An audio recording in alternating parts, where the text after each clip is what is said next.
Conscience au cœur, tout le monde. Conscience en nous tous aujourd'hui. Eh bien, qu'est-ce qui est la cohérence énergétique? C'est quelque chose en nous qui est dans notre essence et qui fonctionne avec nos humeurs, notre façon d'agir aussi face à certaines situations. Lorsque je suis dans l'incohérence de mon énergie, je me détache, je m'éloigne de mon essence même, de qui je suis réellement. Et quand je tombe dans l'incohérence, je vais aussi approfondir l'énergie plus dense, plus négative, vers ce que je ne suis pas. En fait, je risque de me noyer graduellement dans des émotions qui ne sont pas moi, dans des agissements, des paroles qui sont loin de mon essence, de qui je suis réellement.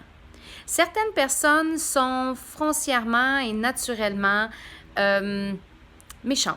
Oui, ils ont choisi d'être comme ça et c'est ainsi et ils ont fait le choix et on peut respecter la façon dont ils agissent, mais être en désaccord aussi. On ne peut pas les améliorer parce que si on tente d'améliorer quelqu'un et qu'on lui propose une énergie ou une solution, mais qu'elle vient de nous, et qui n'est pas en lien avec son énergie, elle risque d'échouer. Et après ça, elle risque de vous blâmer, de se venger sur vous, puis de parler de manière assez méchante et vous écraser, si on veut, d'une certaine façon, quand on n'est pas dans une belle vibration. Quand vous êtes dans l'incohérence, quand on vous fait mal, quand on vous blesse, comment vous réagissez? Est-ce que vous avez comme réflexe de vous défendre, d'attaquer, de juger, de blâmer l'autre personne ou vous vous éloignez simplement? Vous lui dites, ben si tu penses que c'est bon pour toi de me faire ça et autres, ben c'est correct avec moi, mais ça ne m'appartient pas. Et vous vous éloignez de cette personne et vous éliminez les relations toxiques ou vous tentez d'aller au bout pour comprendre le pourquoi de cette situation-là et l'issue qui en est arrivée là, après un certain temps. C'est sûr que quand on se fait blesser, quelle est notre propre réaction? Si notre réaction n'est pas en lien avec notre essence, c'est là qu'on se fait avoir.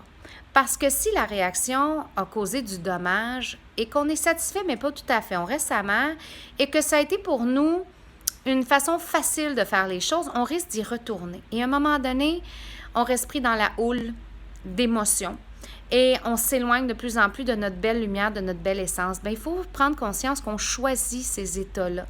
On est vraiment capable de choisir comment on veut réagir, comment on vit nos émotions.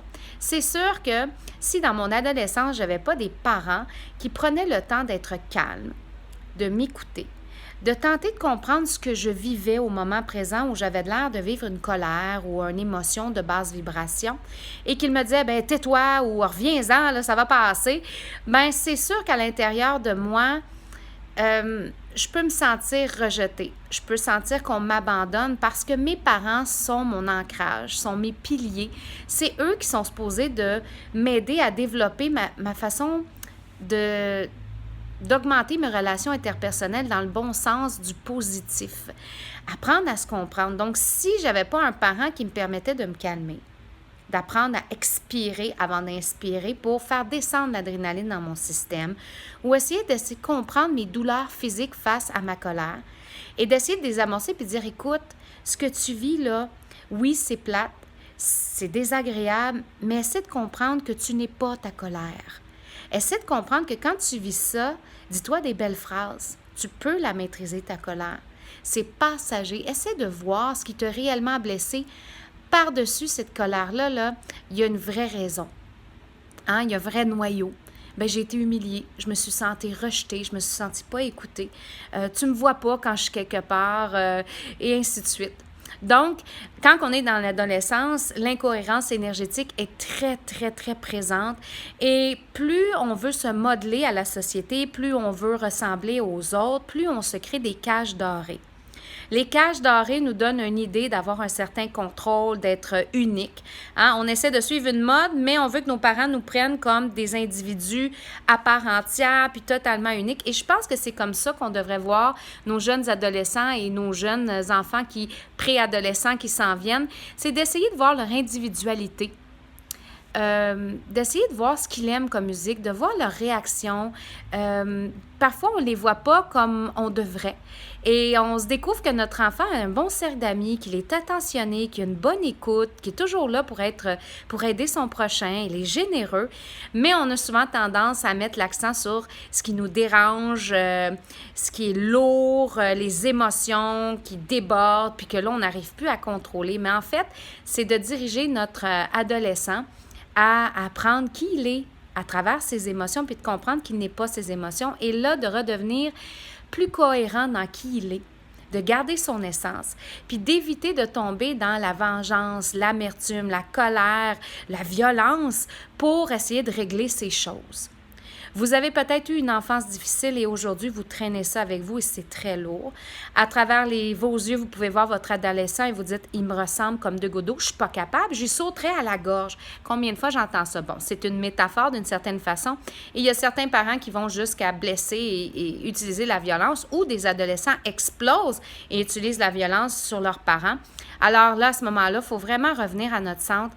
Prenez le temps de respirer. Si vous voyez que votre adolescent est pris avec de la colère, son pouls va augmenter, sa respiration va être saccadée, son corps va être rigide, il va être enfermé. Il ne parlera peut-être pas nécessairement. Bien, amenez-le à expirer sans inspirer pour qu'il fasse descendre son adrénaline. Et vous aussi, vous pouvez le faire si jamais vous sentez là, que la colère tend à monter. Faites des exercices ensemble. Puis essayez de demander, écoute, quand tu te sens comme ça, moi, quand je suis en colère, je sens ça, là, j'ai mal à la poitrine. Toi, ça te fait-tu la même chose? Est-ce que tu le sens dans ton dos, dans tes jambes? Est-ce que tu deviens mou, paralysé quand tu es très, très fâché? Bien, on va essayer de mettre aussi des nouveaux vocabulaires. Donc, comprendre le sens corporel de la douleur et essayer de développer des nouveaux mots. Bien, je me suis sentie embarrassée. J'ai eu honte. Ça m'a fait de la peine. J'ai eu vraiment peur. Donc, d'apporter votre enfant à développer puis de lui dire, bien, écoute, c'est un état, c'est pas ce que tu es. Tu es pas peureux, je te sais que tu es courageux et tout. Puis tournez ça vers l'humour parce que les adolescents, c'est des vrais clowns et c'est une belle façon de les amener à faire un petit peu d'autodérision puis de dire, bien, garde. J'ai déjà passé par là, puis avouez-le que vous avez déjà été un adolescent qui a eu de la difficulté ou autre, pour qu'ils puissent ressentir que vous aussi, vous avez fait un passage comme ça et que vous êtes prête à vous ouvrir et mieux le comprendre et mieux apprendre à le connaître. Autre petite astuce, même pour vous, quand vous sentez que la colère vous prend, que vous voulez vous venger, que vous voulez faire mal à l'autre personne parce que vous sentez humilié, rejeté ou autre, bien, trouvez des petites astuces. Bon, soit mettre des écouteurs, de la belle musique, on l'écoute un volume un petit peu plus fort, on se laisse aller, on danse, on se défoule sans penser au mouvement qu'on va faire. On peut aussi, pour les adolescents, déchirer des feuilles en bout de papier, on met ça dans la récupération après, là, mais c'est apaisant. Aller prendre une marche, juste marcher en silence avec notre parent à côté de nous pour savoir qu'on est appuyé, qu'on est épaulé, puis que pas parce qu'on vit des émotions puis qu'on est désagréable, peut-être une journée qu'on est mis à part. Parce que on va se sentir mal, puis on va se sentir coupable d'avoir réagi comme ça, puis on va se sentir humilié.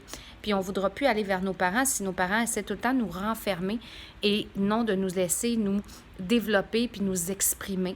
Il y a toujours moyen de pas trop exploser et c'est vous, les mentors, c'est vous l'ancrage de ces enfants-là, c'est vous qui apprenez l'équilibre émotionnel, c'est vous qui leur donnez confiance, qui les sécurisez.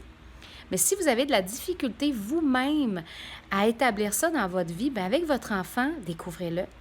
Hey, écoute, quand que je déborde, là, tu peux te dire, maman, ça risque de pas bien aller si on continue comme ça. On devrait aller chacun de notre côté, on va se rejoindre. Ou papa, regarde, moi, là, ça me fait peur quand tu hausses le ton puis tu frappes sur la table.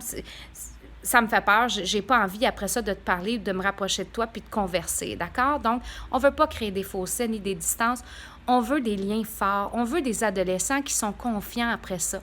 Oui, ils vont vouloir essayer plein de choses. Des fois, c'est pas dans votre essence. Des fois, c'est pas dans vos pensées de faire ça, mais de voir que son individualité est importante et qu'il n'est pas vous.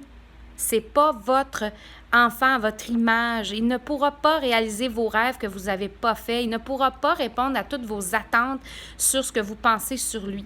L'important, c'est qu'il soit libre, qu'il soit épaulé, qu'il soit aimé, qu'il se sente en sécurité. Vous allez ensuite le voir se développer. Ça prend quelques semaines, mais soyez patient, soyez rigoureux, ayez des moments intimes pour pouvoir parler, pour pouvoir le comprendre. Et quand vous êtes en auto puis avec ses amis, là, restez en silence. Vous allez voir, les conversations, c'est des fois très intéressant de qu'est-ce qu'ils peuvent parler. Puis, intervenez pas. Dites pas des commentaires. Ah, ben moi, quand j'étais jeune, on faisait comme ça. Laissez-les s'exprimer, puis de ne pas avoir à ressembler aux parents. Ça, c'est vraiment plate pour un adolescent. En tout cas, dans votre cohérence énergétique, essayez de voir comment vous fonctionnez. Si vous arrive quelque chose de mal, gardez-vous un goût amer toute votre vie, puis quand vous pensez à cette personne-là, vous tombez frustré et tout, ben c'est pas vous. Puis si c'est vous, ben vous avez peut-être l'opportunité de créer du changement, puis peut-être voir que votre vie, vous n'êtes pas si en contrôle que ça. Au contraire, vous manquez peut-être de quelque chose et vous avez peut-être peur de le laisser entrer dans votre vie, cet amour-là, cette tendresse-là ou autre, parce que vous avez peut-être été blessé quelque part ou puis vous avez donné votre cœur et il a brisé. Et on sait bien que dans l'adolescence, les premières peines d'amour, c'est les plus intenses puis les plus douloureuses. Et s'il vous plaît, n'en riez pas de votre enfant et soyez consciente qu'il ressente beaucoup plus que vous pouvez le croire. Rappelez-vous de votre adolescence et rappelez-vous de comment vous réagissez même aujourd'hui, à savoir si vous n'avez pas des blessures de cette période-là que vous avez traînées jusqu'à votre vie maintenant, au moment présent où on se parle. Alors, restez sur votre X, valorisez les bons comportements, valorisez les belles qualités que vous savez de votre enfant qui est dans votre vie et valorisez-vous aussi quand vous faites des bons coups. Et si quelque chose arrive puis que c'est négatif puis quelqu'un tente de vous faire du mal, demandez-vous si ça vaut la peine ou ça vaut le bonheur de dépenser de l'énergie. Puis si votre coupe est assez pleine pour lui envoyer de l'amour ou si vous êtes trop fatigué pour régler ça, prenez du recul puis réagissez pas avec de la violence parce que ça va engendrer d'autres choses et c'est vous qui ça va miner en fait et c'est vous qui ça va fatiguer. Alors, voyez les beaux comportements, embrassez-les vos adolescents, ils sont magnifiques et c'est le futur. C'est ça, c'est eux notre futur. Alors, voyez le beau, le plein potentiel et leur essence et faites-les briller dans votre vie et soyez-en fiers de ces enfants-là. Je vous embrasse et bientôt, il y aura un atelier en clinique au Bienfaisange au mois de septembre pour adolescents seulement, pour les aider à mieux pas se gérer, mais à mieux se comprendre, puis à accepter tout le beau en eux. Hein? Et ensuite, il va y avoir des ateliers parents et adolescents pour apprendre à mieux communiquer, trouver des astuces et des trucs. Et si jamais ça vous intéresse dans votre région, il y a possibilité d'apporter ça au sein même d'une école, s'il y a une direction qui est d'accord, puis qu'on fait un petit événement une journée, pas de problème. Contactez-moi, Valérie D'Alessio. Je vous souhaite une excellente semaine, année, peu importe quand vous écoutez cette vidéo aussi. J'espère que ça vous a fait du bien. À bientôt et namasté tout le monde. Je vois le divin en vous.